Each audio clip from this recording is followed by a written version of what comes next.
It's been a week that I cannot describe, so I'll ask you the question I'm asking myself. How are you feeling? I'm not going to waste our time on punditry and other such things, but lacking anywhere else to turn so that I can feel right about saying some of these prayers, I will take a moment and tell you how I feel. First of all, I feel wounded. It matters, and yet on another level does not matter, that no one who I have a direct personal connection with was murdered, wounded, or kidnapped this past week. And yet, so many were murdered, wounded, and kidnapped 1 week ago today in a painful, violent, criminal, evil terrorist attack carried out against the Jewish state, against the Jewish people, though this subhuman act didn't discriminate by race or creed or in any other way in murdering those who were before it. And speaking personally, like after 9/11, I feel wounded as a Jew and as a human being. In a different way, really trying, I do feel grateful. Not for any of the events of this past week, but being aware that these events are painfully commonplace in Jewish history. Pogroms are not new. They are a basic ingredient of the history of the life of our people. But most of the time, those were carried out either with the tacit or active assistance of those who might represent themselves as the government. And here,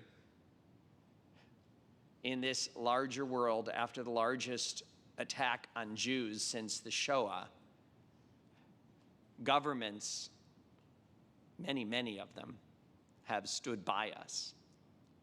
Having policemen here today and last night and so many other times brings comfort, not fear. And we must recognize that that is not how life was for our people for so many centuries. And so for that, and for the continued existence and physical strength of the state of Israel, I am grateful. I am deeply, profoundly angry. Angry that two of the books I've read this year, Jews Don't Count and People Love Dead Jews, are so on target, are so correct.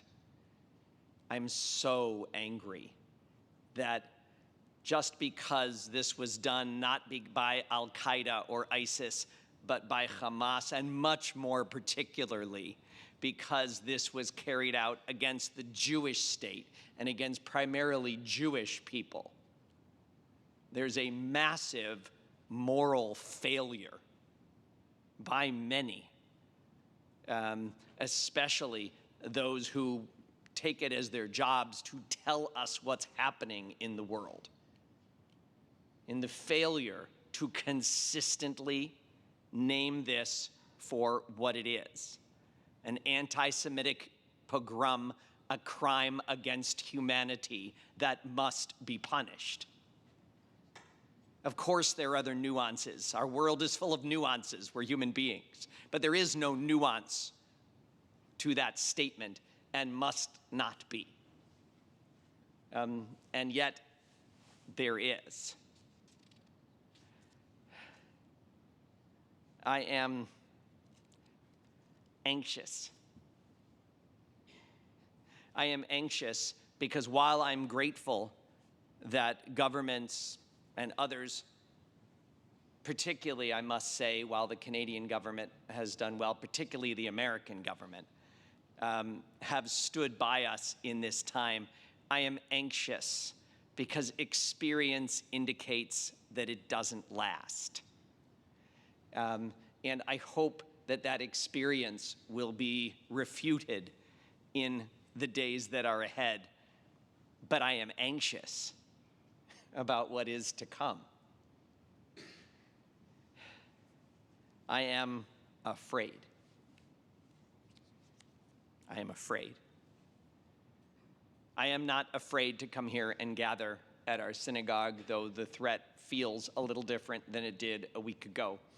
That's not what I'm afraid of, or frankly, who I'm afraid for, although I care about myself and all of us. But I'm afraid for Hananya and Maoz and Yakir and Noah and Lehi and Roi.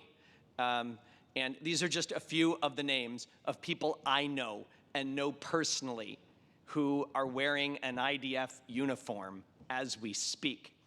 And I am afraid to have to read their names at the Kaddish instead of saying them in a few words to the congregation, because there's every reason to believe that that's part of what's coming.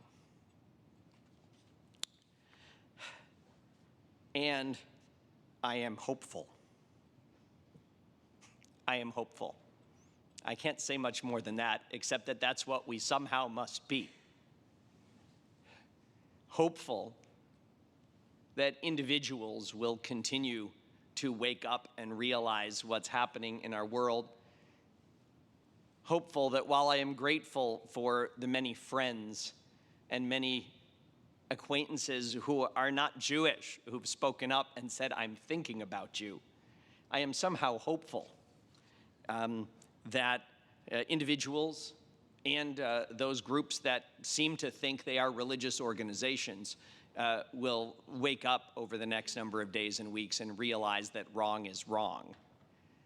And I'm hopeful that somehow this will bring about a change that was and never will be worth the price paid to get there, but that will somehow lead to a different life, a world with no capacity for harm connected to the name Hamas, and a world where human beings might be more honest about their values, and where Israel and all peoples might have a better chance to live in peace than we have for a long time.